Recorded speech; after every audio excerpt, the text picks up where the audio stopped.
Hi everyone, welcome to KREM News at Noon. I'm Laura Papetti. It is good to see you, and we begin with this. Coming in new at noon in the past 2 hours, Spokane Mayor Lisa Brown declared an opioid crisis in the city. The announcement means the city will be able to move funding more quickly to address opioid and fentanyl related issues. Everyone knows someone whose life has been lost or dramatically altered because of this crisis. I know I do. It's taking the lives of our loved ones and neighbors. It's impacting our businesses and livelihoods. And today we're taking action. I am declaring an emergency in response to the opioid crisis in the city of Spokane. The mayor identified the area of 2nd and Division Street as a drug hotspot and set out several actions to try and clean it up. Those include temporarily reopening the Cannon Street shelter, rolling out a higher user initiative, which will work to break the cycle of addiction and treatment, increased transportation to medical and treatment facilities, and firefighters will be able to offer medical intervention for withdrawal management. And police will start more patrols in that area as well. We'll have more on the mayor's announcement coming up tonight on KREM News at 4.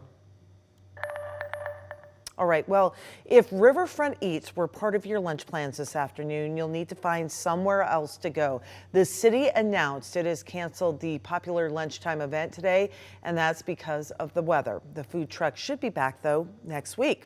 And speaking of weather, let's check in with Brandon T. Jones. He's filling in for Thomas today. Brandon, it has been a windy several hours. Yeah, it has. It really has. We've been seeing this since yesterday, and you might have been able to hear a little bit of that wind in my microphone, seeing some of those trees move behind us as well. And I'll tell you what, if you stand out here for a couple of minutes, it starts to get a little bit chilly because of that wind and all of these clouds. We do have our live radar pulled up right here because we were experiencing some scattered showers, some sprinkles across the inland northwest a little bit earlier. No rain in Spokane right now, it doesn't seem like, but you do get some of that rain towards Wallace and eastern North Idaho. But currently we're looking at temperatures right now about 54 degrees or so, and it might feel a little bit chillier. These are our weather headlines for today. It's windy again. It also has scattered showers today, and then a lot of cloud coverage. We're going to be expecting that throughout the day. That last note on the bottom, though, that's what I'm really looking forward to, because tomorrow is going to be a fairly pleasant day, but it's going to start getting fairly warm and probably downright hot by this weekend. So I'll talk about that a little bit later in our full forecast. Brandon, thank you. Coming in new at noon, in the last half hour, President Biden announced new steps to restrict asylum processing along the U.S. border with Mexico. It is the administration's most aggressive move yet to curb illegal crossings. Skylar Henry tells us what the president wants to do. Surrounded by mayors from border towns, President Biden unveiled a new executive action today to control the number of migrants crossing into the U.S. They know the border is not a political issue to be weaponized. The responsibility we have to share to do something about it. The president's directive will allow U.S. immigration officials to deport migrants without processing their asylum claims when the number of illegal border crossings surpasses 2,500 a day, which means it would be activated immediately. In May, Border Patrol recorded an average of 3,800 crossings daily.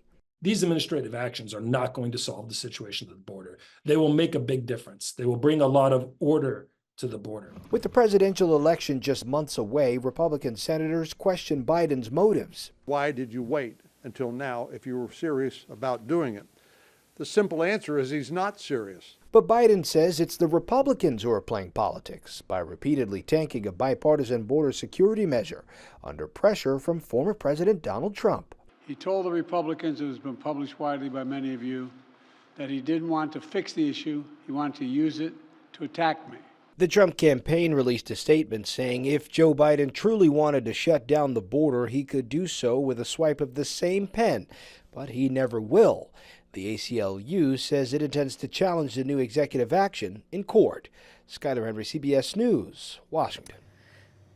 And this is coming in new at noon. Opening statements have wrapped, and testimony is now underway in the federal gun trial of Hunter Biden. He is charged with illegally purchasing a firearm in 2018 while he was a drug user. In court, prosecutors detailed Hunter Biden's drug use over time using audio excerpts from his own autobiography where he talked about addiction.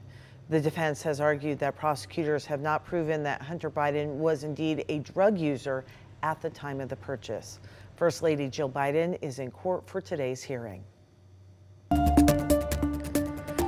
The Spokane City Council approved a $250,000 settlement with the family of a man who was killed by police. Spokane officers shot and killed Peterson, 2 years ago. Officers say he was trying to kill a toddler when they shot him. We were able to obtain the body camera footage of what happened leading up to the shooting. And we do have to warn you, though, this could be triggering for some people.